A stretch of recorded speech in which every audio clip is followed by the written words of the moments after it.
Tonight, after seeing a drop in homicides so far this year, Bibb County Commissioners are planning to give another $1 million to what they call violence interruption groups. Celine Arif spoke with organizations that receive funds for violence prevention in the past to find out how that money helps make a difference.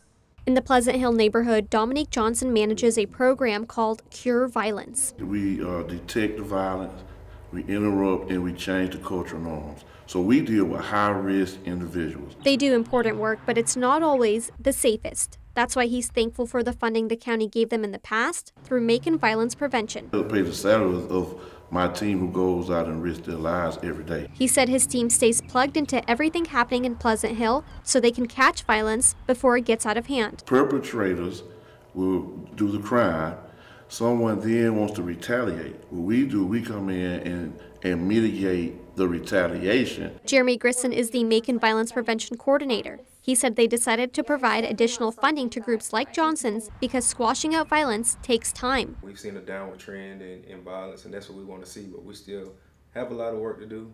We know that crime is ubiquitous, doesn't happen in a funnel, and we have to continue to work towards the goal we really want to see. He said Macon Violence Prevention tackles the issue from multiple angles. That's why in the past, they've provided funding to other organizations like CASA, which advocates through the courts for abused or neglected children. It has been tremendous. I mean, I struggle to find appropriate words to say how meaningful that funding has been. Through help from funding, they've been able to increase the amount of kids helped through CASA.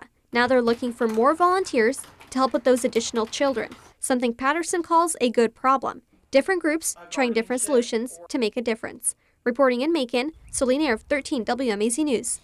That $1 million in funding comes from the American Rescue Plan. The county will decide which violence interruption groups will receive that money sometime next year.